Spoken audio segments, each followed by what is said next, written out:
샬롬 4월 28일 이슬기도신 여러분 환영합니다. 요한복음 1장 12절 암송하고 시작합시다.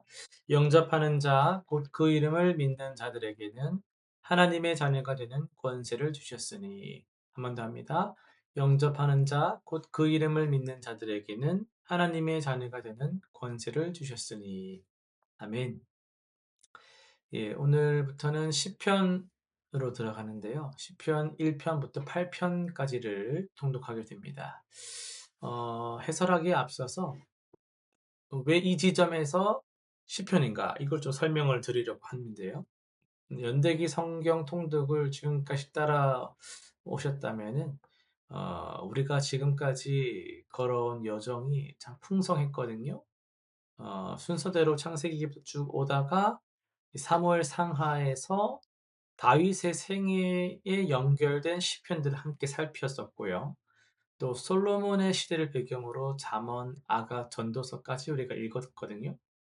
그리고 최근에 욥기를 통해서 극한의 고통 속에서도 하나님을 향한 신뢰가 어떻게 살아남는가를 묵상을 했죠. 그리고 이제 시편으로 들어가는 거예요.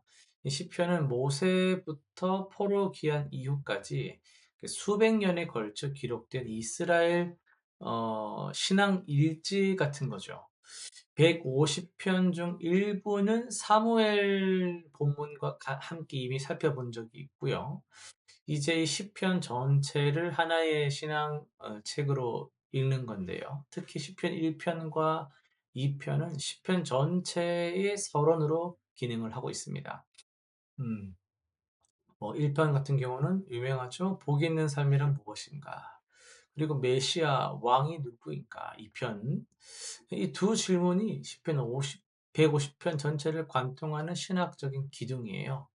우리가 이렇게 시편을 살핀 후에는 열왕기상 12장부터 다시 이어갈 거거든요. 이 솔로몬 사후 왕국이 남북으로 분열되는 격동의 역사로 돌아가는 거예요. 그런 의미에서 이 우리가 지금부터 하게 될 시편 통독은 분열의 역사 앞에 서기 전에 우리의 신앙과 기도의 언어를 다시 정비하는 귀한 시간입니다. 욥기가 고난 속에 신뢰를 가르쳤다면 시편은 그 신뢰를 언어로 표현하는 법을 가르쳐 줍니다. 찬양도 그리고 탄식도 분노도 감사까지도 모두 하나님 앞에 내어놓을 수 있다는 것을 바로 우리가 살펴볼 시편이 보여주게 될 겁니다. 이제 오늘 본문인 8편까지를 한 장씩 한번 살펴보겠습니다. 1편은요, 시편 전체의 서문이라고 말씀드렸죠.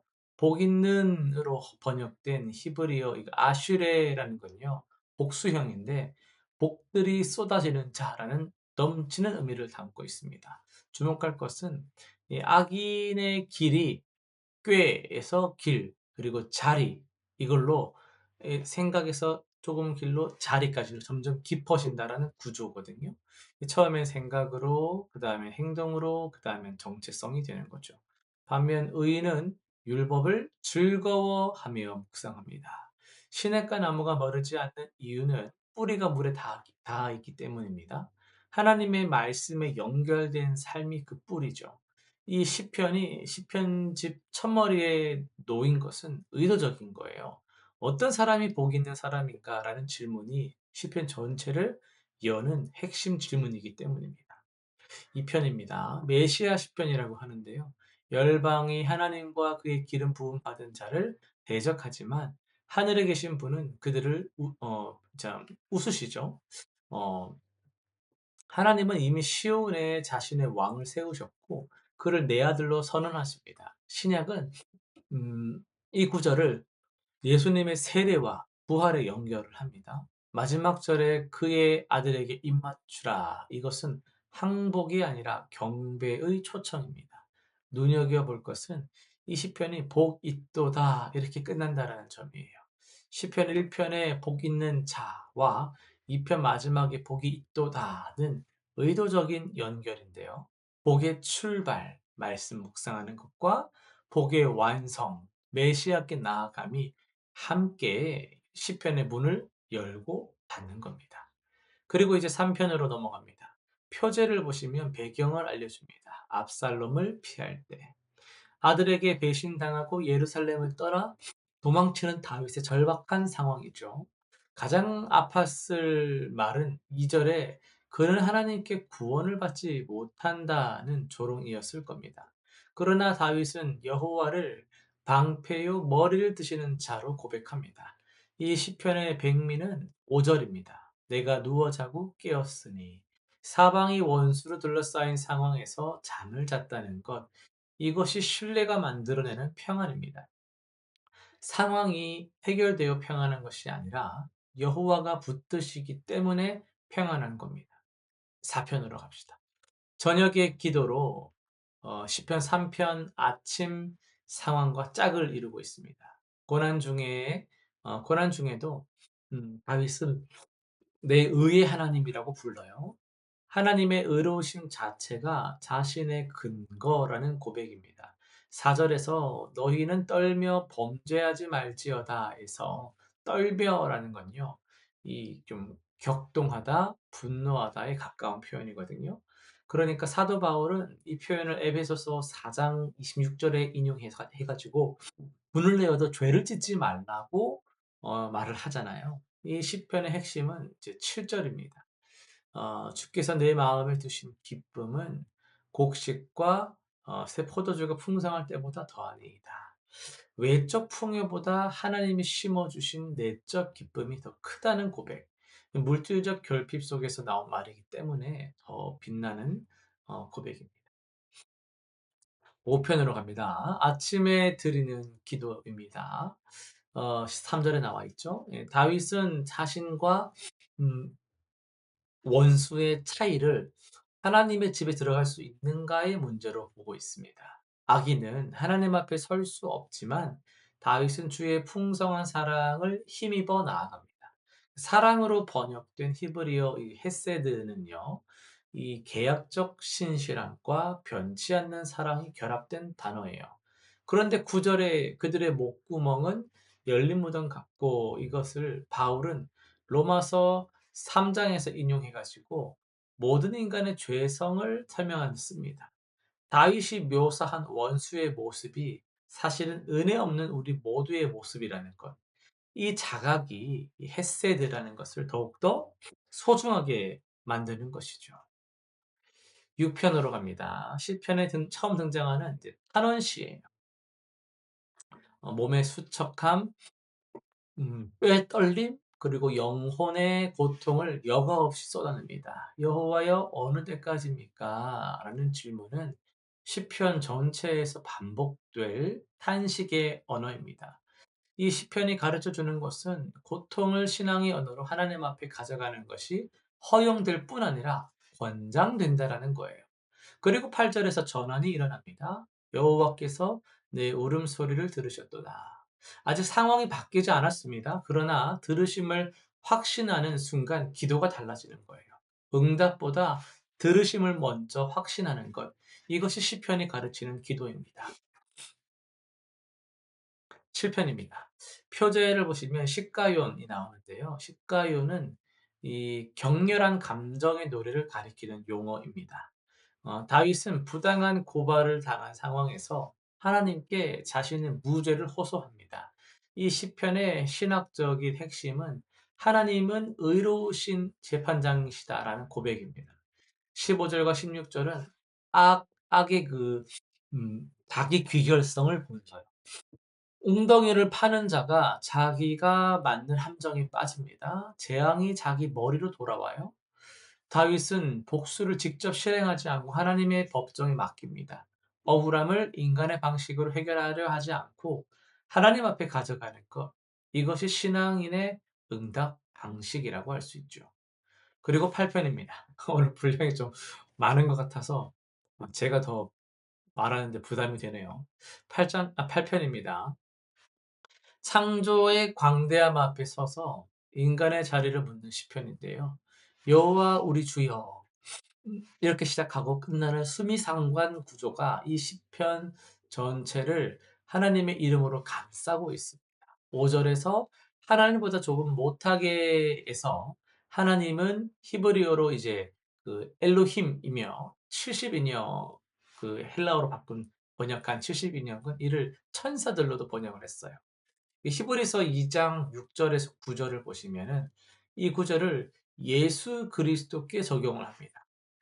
그러니까 죽음의 고난을 통해 영광과 존귀의 관을 쓰신 참 인자로서 우주의 광대함 앞에 인간이 아무것도 아닌 것 같지만 하나님이 사랑으로 기억하시고 존귀로 관을 씌우신 존재라는 선언. 이것이 이 시편에 품고 있는 복음인 것이죠. 시편 8편 오늘 이 부분을 조금 더 자세하게 살피면서 사람이 무엇이기에란 제목으로 말씀을 전하겠습니다. 요즘 공기가 좀 쾌적한 것 같은데 밤하늘의 별을 여러분 한번 쳐다본 적이 있으십니까?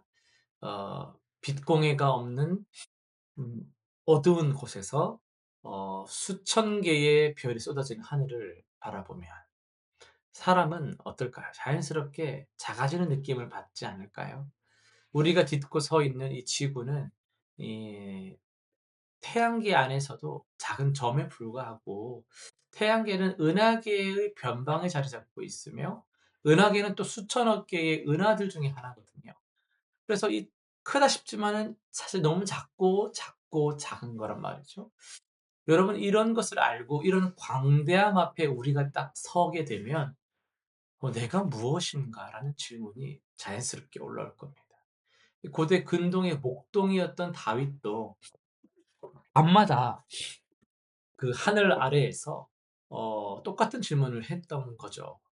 그런데 그 질문이 우리와 좀 달랐습니다.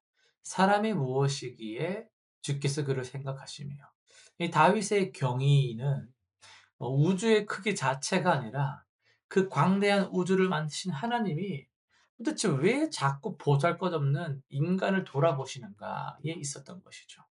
이 질문 속에 이 시편의 전부가 담겨 있습니다. 시편 8편은 여호와 우리 주여 주의 이름이 온 땅에 어찌 그리 아름다운지요. 이렇게 시작을 하고 끝나잖아요. 수미상관 구조인데요. 아름다운으로 번역된 히브리어가 아디르거든요. 이거는 단순히 그냥 beautiful 이렇게 아름답다 이런 정도가 아니라 위험 있는, 장엄한, 압도적인 이란 뜻이 있어요. 출애굽기에서 바다를 가르시는 하나님의 위엄을 표현할 때 쓰는 단어가 바로 이 단어입니다. 온 창조 세계가 하나님의 장엄함을 선포한다라는 웅장한 고백으로 이 시편이 열리는 거예요. 그런데 그 위엄이 드러나는 방식이 놀랍습니다. 2절에서 하나님은 어린아이와 젖먹이들의 입으로 권능을 세우십니다. 강한 자, 지혜로운 자가 아니라 가장 연약한 존재들을 통해 대적을 잠잠케 하시는 거죠. 예수님은 어떻게 하셨습니까? 성전 뜰에서 어린아이들이 호산나를 외치는 것을 못마땅히 여기는 대제사장들에게 이 구절을 직접 인용하셨잖아요. 세상은 강함과 그런 사이즈, 크기로 위험을 측정하지만 하나님의 위험은 언제나 세상이 기대하지 않는 방식으로 가장 작고 연약한 곳에서 드러납니다. 이것이 시편 8편이 처음부터 우리에게 주는 반전이죠. 다윗은 밤하늘을 바라보면서 고백을 합니다. 주의 손가락으로 만드신 주의 하늘과 주께서 베풀어 주신 달과 별들을 내가 보니. 이 손가락이란 표현이 의미심장한 거예요. 저 광대한 우주를 만드시는데 온 힘을 기울이신 것이 아니라 마치 손가락으로 가볍게 빚으시듯 창조하셨다라는 것이죠. 그 앞에서 다윗이 또 묻습니다. 사람이 무엇이기에 주께서 그를 생각하시며 인자가 무엇이기에 주께서 그를 돌보시나이까. 여기서 생각하다로 번역된 히브리어가 제가 자주 말씀드리는 자카르인데요. 단순히 기억만 하는 게 아니라 언약적인 기억, 행동이 담긴 기억입니다. 하나님이 우리를 잊지 않으신다라는 것이 아니라 언약의 사랑으로 우리를 기억하신다라는 거죠. 아, 5절이 이 시편의 절정인데요. 그를 하나님보다 조금 못하게 하시고 이 영화와 존귀로 관을 씌우셨나이다. 하나님에 해당하는 히브리어 엘로힘을 아까 말씀드린 것처럼 70인역에서는 천사들로 번역을 했고요.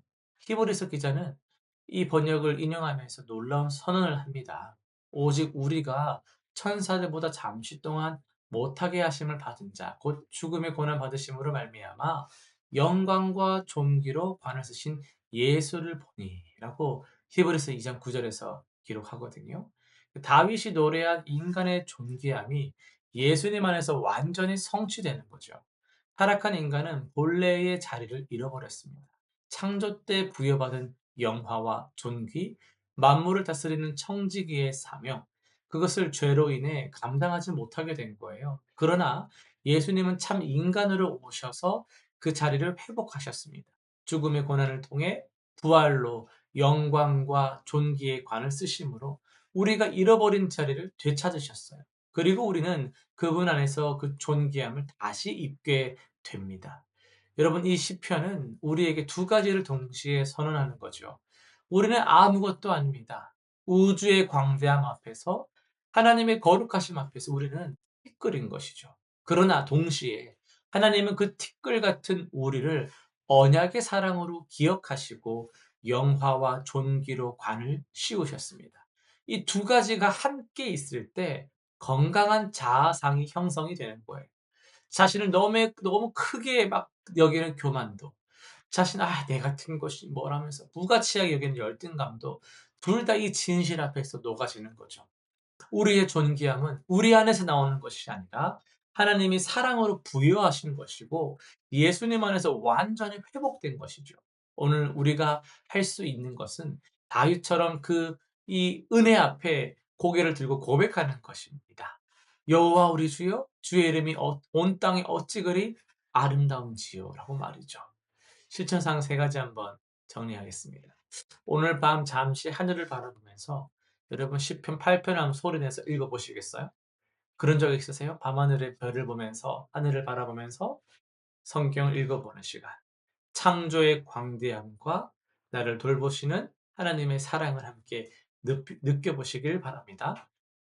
두 번째는 이번 주 자신을 바라보는 방식을 한번 점검해 봅시다.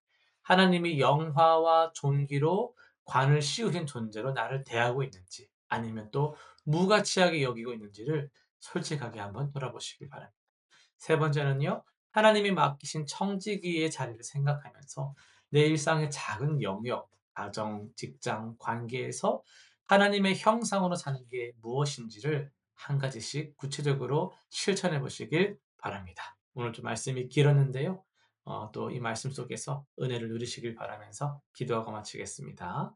하나님 아버지, 광대한 우주를 손가락으로 빚으신 주님께서 우리를 언약의 사랑으로 기억하신다라는 말씀에 우리가 참 많은 은혜를 누립니다.